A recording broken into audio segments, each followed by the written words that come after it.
Welcome to big news. నేను మీ గౌసుద్దీన్ షేక్. ఉన్నదే రాస్తా, చూసిందే చెప్తా. మనకు ఇంటర్నెట్ బంద్ కాబోతుందా? ఇంటర్నెట్ బంద్ అయితే, ప్రపంచం మొత్తం ఇంటర్నెట్ బంద్ అయితే పరిస్థితి ఎలా ఉంటుంది?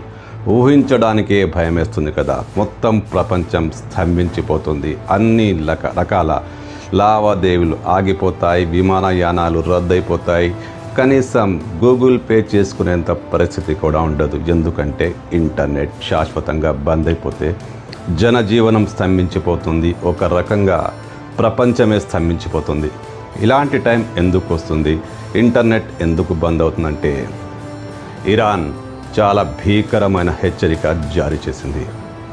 హర్ముజ్ జలసంధిలో బ్లాకౌట్ తొలగించకపోతే, తమ షరతులకు అంగీకరించకపోతే హర్ముజ్ జలసంధిలో ఉన్న భారీ ఇంటర్నెట్ కేబుళ్లను ధ్వంసం చేస్తామంటూ అధికారికంగానే IRGC అధికారికంగానే ప్రకటన జారీ చేసింది. దానికి సంబంధించిన ఆ కేబుళ్లకు సంబంధించిన ఫోటోలు కూడా రిలీజ్ చేసింది. ఈ ఇంటర్నెట్ తీగలను తాము కట్ చేస్తే ప్రపంచం మొత్తం ఆగిపోతుందంటూ ఏకంగా బెదిరింపులకే దిగుతోంది. తమపై ఉన్న దిగ్బంధనాన్ని వెంటనే ముగించాలని, హర్ముజ్ జలసంధిలోంచి అమెరికా బలగాలు వెనక్కు వెళ్ళిపోవాలంటూ హెచ్చరిస్తున్న ఇరాన్, ఇది జరగకపోతే ఇంటర్నెట్ మొత్తం బంద్ చేస్తామని హెచ్చరిస్తుంది. ఆ కేబుళ్లను కట్ చేస్తామంటూ హెచ్చరిస్తుంది. ఇదే జరిగితే ప్రపంచం సర్వనాశనం అవుతుంది. ఇరాన్కు మాత్రం ఏ నష్టం ఉండదు.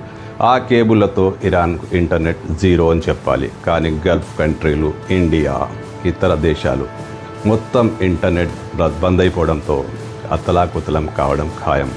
చిన్న పని కూడా చేసుకోలేని పరిస్థితి వస్తుంది. అప్పుడెప్పుడో అమెరికా అధ్యక్షుడు ట్రంపుల వారు చెప్పినట్టుగా ఇరాన్ను రాతి యుగంలోకి పంపిస్తాను అంటూ హెచ్చరించారు, తెలిసింది కదా. అలాంటి పరిస్థితి అన్ని దేశాలకు వస్తుంది. రాతి యుగం నాటి అనుభవాలను ఎదుర్కోవాల్సి వస్తుంది. మొబైల్ ఫోన్లు పనిచేయవు, బ్యాంకులు పనిచేయవు, విమానాలు ఎగరవు, మీకు కావాల్సిన కనీస సౌకర్యాలు ఏవి అందుబాటులోకి రావు, మనీ ట్రాన్సాక్షన్ అస్సలు జరగదు. ఇలాంటి పరిస్థితుల్లో ప్రపంచం స్తంభించిపోవడం ఖాయం.